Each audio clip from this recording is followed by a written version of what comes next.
we talk about the stress, we don't talk about the recovery. And it's the two together that actually make for thriving. Episode 151, How Do I Find Balance in 2024? We made it to 2024, Lisa. We did. Last year was a big year. A lot happened. I am glad to be starting fresh again.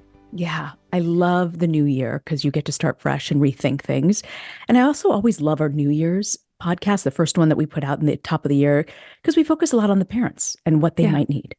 Yeah. No, I think caring for kids involves caring for the adults around them. And so taking time to reflect on how we take good care of ourselves goes a long way towards all the good things that happen in family life. It took me a long time to understand the importance of that. So I want to kick it off with you. We decided not to do a letter in this episode, but instead to sort of focus on how do you get your family to thrive and yourself to thrive? How do you need to rethink the new year? So I guess I want to start off and ask you, Lisa, what do you think we should be focusing on? Let's actually start with what not to focus on.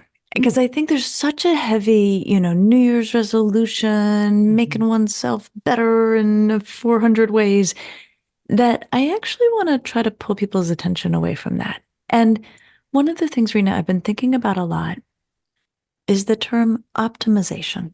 I think there's a really heavy push in the media around us to try to optimize ourselves or optimize our children. And what I mean by that is to try to, use every moment as effectively as possible to be the best possible version of who we can be and who our kids can be. And this is well-meaning. There's nothing ill-intentioned in this. I think that New Year's resolution time can be prime time for thinking about optimization. And I would like to say, in the place of optimization, why don't we focus on equilibrium and maintaining a sense of equilibrium? Okay, how do I do that? Because I feel like my life is in 1,000 directions. I can never completely cross off my to-do list. How do you even get there? Okay, so I've been thinking about this a lot. Over the years, I've been talking to people over last year. I've been, thinking and thinking. And I think there's a two-part process to trying to maintain a sense of equilibrium. So the first part of it, I think, is what I will call routinized restoration. What? Okay? So bear with me. Here's the deal, Rena. Life is stressful. Our days are stressful. That is a done deal. No matter what we do, especially if we're doing anything important or interesting or worthy, we're going to find it to be stressful, right? Caring for kids is a stressful thing. Working to, bring home the bacon for one's family is a stressful thing. Doing any combination of those things is a stressful thing. So I think we go into this first with the understanding that living a life is an inherently stressful thing, no matter what you're doing, and that it's really critical that there be opportunities in a routinized way, part of the routine, to restore oneself. And the model I want us to be working with here is thinking about strength training, right? Okay, I love this because I love strength training. I love lifting heavier weights. It wasn't until my mid 40s that I'm in now that I realized you have to be lifting, especially as women. I mean, you don't have to lift 100 pounds, but how do I make this happen? Yeah. Okay. So if we think about strength training, the way strength training works is you deliberately stress yourself, right? It's an interesting model, right? Strength training doesn't work if it's not stressful. It's designed to be stressful. But strength training is a two-part process, right? You know this. You deliberately stress your muscles. You push them past the point of comfort. If you are not pushing them past the point of comfort, you are wasting your time. And then you marry that with recovery, that the muscles have to repair, that you cannot lift on the same muscles every single day without getting injured, right? That's the recipe for injury. And so in strength training, we accept the idea that you deliberately stress yourself and then you follow that with a period of rest to be followed by another period of deliberately stressing oneself. And that what you create over time is actually increasing capacity, right? You gain strength, but it hinges as much on the opportunity to restore and let oneself, the muscles repair as it does on what happens in the gym. Okay, I love this analogy, but I'm very confused because I get it. One day I'll do upper body weights and then the next day I'll do lower body. But how in life does stressing yourself out more lead to equilibrium? Because I am stressed to the max, and I don't feel like the more I get stressed, the better things get. Okay. But if, Rena, you had adequate restoration, if you worked very hard during the day or were very busy, but every single night you got a great night's sleep, or every single day, in addition to, I think a great night's sleep is baseline, right? I think when I talk about routinized restoration, sleep is like number one, top of the pile. So let's say that, Rena, you're doing very, very demanding work, and every single night you get a great night's sleep. That's part of the routinized restoration. And also 2 or 3 times a week, like I, go for a walk with a friend. That is built into my routine. And that helps me, kind of talk about the things that are weighing on me, get stuff off my chest, solve problems. That's routinized restoration. Exercise for me is also really essential in addition to walking. I try to do something on the days I'm not walking. If, Rena, you were working hard, hard, hard, but every day you were exercising in a way you wanted to, every day you were eating foods that you found nourishing and pleasurable, and every day you were getting an awesome night's sleep, you would do nothing but build capacity. What do you think? I'm still confused because here's why. So when you talk about in life, stressing yourself out, but then making, having opportunity to recover, I find in my daily life, I never have that day off to recover. So how am I, it just doesn't, it's just not realistic to me. Okay, fair. Okay, so think about it this way. You can't have too much stress, no matter what. No matter how much recovery you have, too much stress is going to be bad. And to beat the strength training analogy to death, right? If you go in the gym and you try to lift 50 pounds on your biceps and you're not some huge, you're Yeah. going to get injured. Like that is a done deal.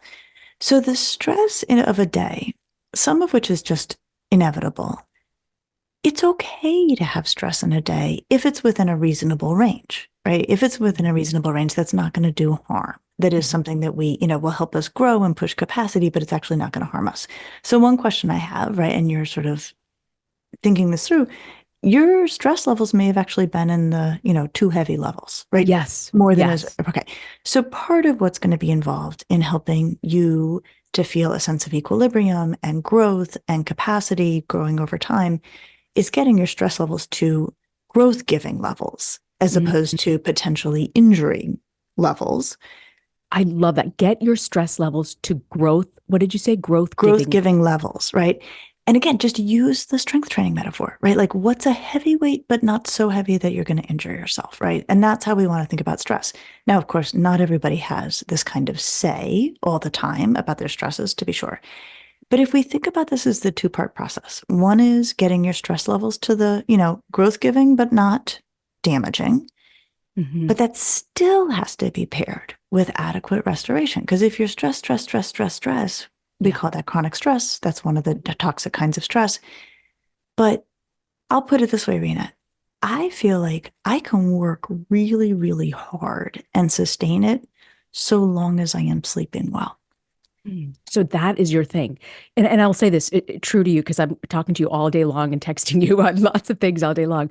But at night, you shut down. And you have always told me I value sleep. It's huge. And here's why I will say this. And this is, I think, what's so essential. I can sustain a surprisingly large amount of work so long as I am sleeping. As soon as my sleep degrades, which I will tell you at 53, it has become much more fragile in a way that I find very frustrating. As soon as my sleep degrades, the wheels start coming off my bus. So it's not the work level, it's the failure of my restoration systems that is actually causing problems for me. So this is what I want us to think about. And, I like how you're helping me sort of really test this against the realities of our lives. But I think so often we focus on the stress, right? It's the stress that's getting to me. But so often the stress is unavoidable, right? There's nothing to be done about it. And what I would say is, what if we pivot our attention and say, okay, the stress may be a done deal, unavoidable, or even important to us, right? Like I like sometimes pushing myself, like to see how much I can accomplish. What's going on with the restoration? Is sleep adequately protected? Is there enough physical activity in a way that feels good?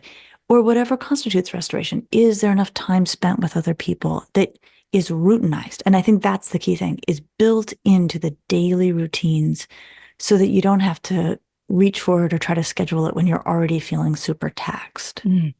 You've got to figure out what restores you. And for you, you were saying it's sleep. For some people, it's exercise. Some people, it's getting together with friends. But how do we take whatever that restoration is and get it to be routine? So let me just rephrase it back to you. We have to take whatever restoration is and make it routine, because otherwise the wheels will come off of everybody's buses. But the way we want to do this, I actually think, is to be very mindful of the language we use for what I want to call restoration. I think sometimes we talk about it as like taking a break or needing to check out or downtime. And if you think about those phrases, Rena, they have a kind of a quitting quality to them, right? Like I'm pulling myself out. Like I'm not optimizing in this moment. I'm checking out. And I think that even that framing has around it the sense of somehow a negative quality. Whereas if we say, no, it's restoration in the same way that days out of the gym are essential to healthy strength training, I think that that can help us to routinize it. So if you, instead of saying like, oh my gosh, I just need so much more sleep, and talk about it like I should need less, or this is somehow me coming up short. If instead we took the attitude of, sleep is absolutely key to my restoration. I need to get certain number of hours. Everybody's different. Most adults are somewhere between 7.5 and 9 hours. This is how I restore myself in the name of being able to come back tomorrow, do the kind of work I want to do, be the kind of parent I want to be. But if we move away from this idea of like, this is somehow lazy or greedy or disconnected to want time to do the things that restore us, I think it starts to move us in a direction where we might then try to really build it into our routines. And the thing I think that is so critical about routines, our routines reflect our priorities. Whatever's in our routine, we're saying matters. And that's where I want us to really watch, because if it's not in your routine, you're saying it doesn't matter. But we are saying we know restoration is critical for equilibrium in the day-to-day, and I will say thriving over time. I think a lot of people, like right before the holidays, I made sure, I think it was a coping mechanism. I got together with my girlfriends and had a drink before we kicked off the rest of the holiday season. How do I make coping, or how is coping different from restoration? Okay, so I said this sort of two-part piece. So I think in terms of thriving going forward, restoration just has to be treated like a non-negotiable in the same way that days out of the gym when you're doing serious strength training are a non-negotiable. Then, no matter what we do, even if you have fantastic restoration, like say that like magically we are all suddenly able to like work hard during the day and then sleep 9 hours at night and see our friends and get plenty of exercise and do all the things that make us feel good, that's great. There's still going to be stuff that comes along that is not good, right? We're still going to run into curveballs that make us feel bad. There's going to be, horrible news. There's going to be a bad situation in our family. We're going to get, information like maybe a health scare or something like that. This is where the second part of my thinking comes in, which is coping. So restoration is what you use to maintain in the day-to-day. Coping is what you need when something goes wrong.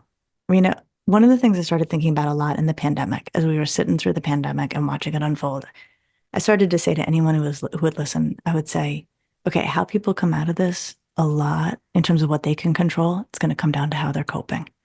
If they're using healthy coping, I think most people are going to come out of this okay. If they turn to unhealthy coping, if they start using drinking, if they start using withdrawal from people, if they start being a jerk to people to cope, that's what's going to leave a mark once the pandemic ends. So I think coping and coping well and having good coping is absolutely critical to overall functioning. So, at the start of the pandemic, some people drank a lot. It was sort of, and some people realized, I'm not going to do this anymore, and kind of refigured things out.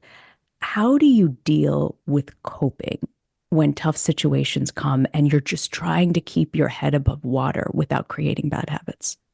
That's the magic word, like keeping your head above water without creating bad habits. So one of the things I think each of us should be reflecting on, and as we think about what might make for a good, New Year's resolution, is how do I cope? Like and sort of picture like a moment of like getting a really upsetting piece of news. Say that you get an upsetting piece of news about anything. Then the question is like, what's my instinct in the moment, right? Is my instinct in the moment to like pour myself a big glass of wine? Or is my instinct in the moment to call my friend and to be like, you got to hear what I just found out. Like this, I'm really upset. And, the first is not the worst thing in the world, but if you do it every time, it's going to turn into a problem. The second, the idea of good social support and reaching out, you can do that indefinitely, right? Like that's a healthy model. So as we think about what we might resolve in 2024, the kinds of resolutions I'm going to lobby for are not, how can I be the most optimized human being on the planet and my children? Instead, be like, I am going to be really serious about building a routine that has adequate restoration. And I'm going to stop calling restoration breaks, downtime, checking out, or even me time. Me time has a selfish quality to it. I'm going to call it restoration so I can be there. Okay, good. So that's one part. And then the second part of the resolutions may be, I'm going to resolve to get really serious about incredibly healthy coping. And many people are already there. I mean, many people's instincts are down the healthy coping line where they're upset they're watching a happy TV show. They're upset they're reaching out to a friend. They're upset they go out in nature, right? Like anything that brings relief and does no harm, either in the immediate or down the line, is under the healthy coping umbrella for me. I think, Rena, if we focus on those two things, routinized restoration and healthy coping when we need coping, I think that's how we maintain equilibrium in the face of whatever comes. I have never had this presented to me that restoration is equally as important as your to-do list and crossing everything off. It's really, we never talk about restoration. We talk about stresses and trying to reduce stresses, which is definitely sometimes necessary. What I don't think we talk about, and this is the way I want to sort of push our thinking, what we don't talk about is stresses are okay and they can even be growth giving if they're moderate enough, only so long as when they are paired with adequate restoration. And Rena, here's what I want to focus on for a minute. Like I've watched you over your career, right? Like you have gained capacity over your career, right? If you think about your early days in TV, right? What was hard in the first year wasn't so hard in the second year because you had done a lot of it, right? That you get better and better. We talk about the stress, we don't talk about the recovery. And it's the two together that actually make for thriving. Oh, I love this so much. But can I tell you, I'm really done at 44 with any sort of growth giving. Like, I don't want any more stress. I don't want any more growth and giving of stress. I just want to be done with it. But how do we move away from optimization? Will we and our children ultimately accomplish less? Well, this is, I think, why people get really into the idea of optimization. Like it's a sense of like, this is where, the action is, this is how we're going to be the best versions of ourselves. So I think part of how we move away from optimization is we watch what is coming across the transom on social media. And I'm hearing about stuff, Rena, like online about like the 5 to 9 before your 9 to 5, right? It's like what you can accomplish from 5 a.m. to 9 a.m. to set you up for a very like productive 9 to 5. That makes me bananas. I'm like, that is so optimization centered. It is not comfortable for me, right? I'm guilty of that because sometimes I will say, sometimes when I don't get stuff done, I wake up at like 4:45 to be able to knock out when I have a day that I get up early to get it done before the kids get up. But I fall into that trap of believing that's what you need to do to have a successful life. Well, but just to think through our model, it can be so long as you're able to then get enough sleep to keep the wheels on the bus, right? That you can get up and work hard. I have no problem with people working hard. It's really, really about making sure that there's enough restoration to make this a sustainable system. And the reason I get cringy about optimization is I'm like, that's not sustainable. If you're doing 9 to 5 or 5 to 9, of high productivity before your 9 to 5 of high productivity, that is not a sustainable system. That is not. You're absolutely right. And so it may, in the short term, accomplish more. In the long term, you're looking for burnout. You're seeing burnout coming. To prevent burnout, which is in many ways, I think about like the equivalent of like a strength training injury. To prevent burnout, there has to be not too much stress and adequate restoration. So as we think about restoration, what are things when people think about restoration that you might suggest we look at as opportunities for restoration? You mentioned sleep as one of them, working out. Yeah. I mean, and I will say, I think you got nothing without sleep, right? I think that sleep is the universal. that Mm. there is nobody who will be able to sustain high levels of activity and high levels of stress over time if they are not sleeping adequately. So I would say if people do nothing else, if they're thinking in this way, the New Year's resolution is adequate sleep. Mm. Like that one alone. I mean, we know it, but we don't do it. That one alone is a total game changer. Yeah. Then beyond that, it's what works for you. Some people will paint. Some people want to be out in nature. Some people Mm. will want to travel. Some people will want to like curl up with a novel, right? I think Mhm. this is where it's really key to like it's personal. Like what's working for somebody else isn't going to work for you. Like what would be Mm. like your top two or three, Rena?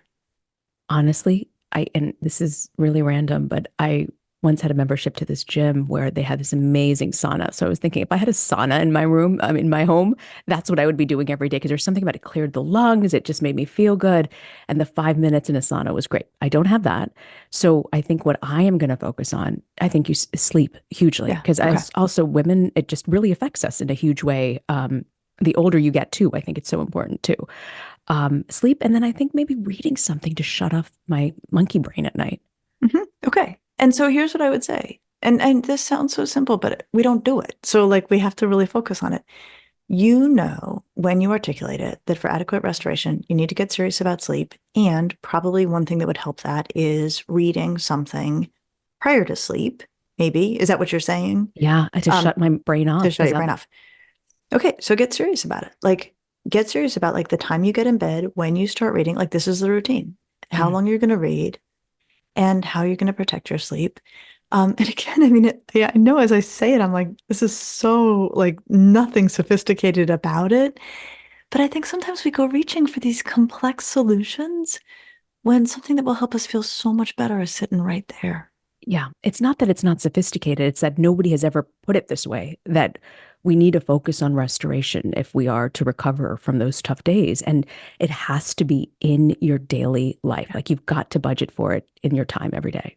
You've got to make a plan. Like you've got to commit to it the way we commit to other things. Mm.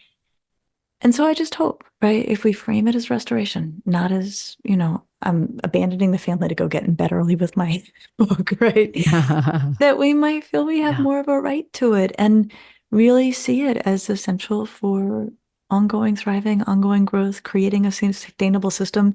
And then, Rena, above all, modeling for our kids Yes. what it I love means to that. actually be a person who is fostering growth over time as opposed to seeing how much optimization can be crammed into a week.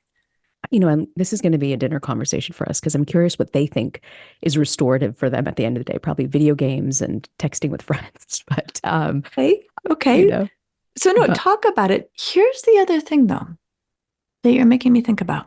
So maybe it is video games. Let's say there's a kid who for him or her or they come home and video games are where it's at. There's no problem with that as long as they're not spending too much time on it, right? And Mhm. the content is not, too awful. Mhm. I think a lot of times, I think this happens for kids, I think it happens for adults. We go actually intuitively towards restoration. You're like, oh, I gotta go watch a show, or oh, I want to watch a video game. You're getting the restoration that is deserved, warranted, critical, helpful, but feeling guilty the whole time. Yes. Yes. Okay. Is this like a Western thing? Because you just feel bad about everything when you're trying to do things to make yourself feel good. You do. I think it's very common. And here is my view on it. Guilt-soaked restoration is not restoration. Ah, that's good. So say that one of your kids says, you know what, for me, it's video games. Mhm. When I come home from school, if I can just have a half an hour of video games or, whatever feels like an allowable amount, that's what helps me feel better. Honestly, I would have your answer be like, excellent, go all in, enjoy it fully, take that restoration. That is really smart. If that's what helps you then turn around and hit your homework, fantastic. I Mhm. think for ourselves and for our kids, there's work to be done on pushing away guilt around the fact that we intuitively do go towards restoration and we all need restoration. This episode should be called How to Take Your Girls' Weekend that you do every March and turn it into a daily routine for restoration. That's what the episode should be Yeah. called. Yeah, no, Um, I think if we take it seriously, I think that this is what makes for thriving over time, right? I mhm. mean, this is not about doing less. This is actually being able to do more in a sustainable way and do more because we're growing. Our capacity is gaining because we're taking good care of ourselves. Never thought of restoration as growing your capacity. That's really something new. Really appreciate that, Lisa. And I'm going to check back in. We're going to check back in and we're going to ask this week on our Instagram, what are you doing this year that could help be restorative? And maybe that way we can all sort of pool ideas this week as to what really helps. So check us out at Ask Lisa Podcast on Instagram so you can see the other ideas, because I think I want to learn more of what people are doing that could be daily restorative opportunities. So what do you have for us, Lisa, for parenting to go? Well, I wonder, as we're talking about it, if part of the routine, and this might be a stretch, is that families come up with something that restores everyone at once, right? In the pandemic, we got into a habit. Cleveland's surrounded by these gorgeous metro parks. And we as a family went every week to a metro park for a hike. That just became something we did. It can be hard with kids and certainly with teenagers to get them to commit to something that is, we do this every week as a family to help restore ourselves. But I do wonder, as we think about the year ahead, if we can make a commitment as a family from time to time that we have something planned on the calendar, so routinized, that's going to help everyone feel like they're bouncing back a bit. I love it. It's such great advice. And by the way, you hit on sleep a lot. We're going to have someone before the end of the season on the podcast to talk to us about sleep. It's such an important issue that you flagged to us. Well, it really is the glue that holds us together. So important to hear that. I can't hear that enough. Well, Happy New Year, my friend. I'm so excited to be back at this. And we've got a lot of great shows coming up the rest of this season. So I'm excited about what's ahead. Me too. It's going to be a great year. And by the way, next week, we're going to talk about how do you keep social media from really harming your kids. I'll see you next week. I'll see you next week.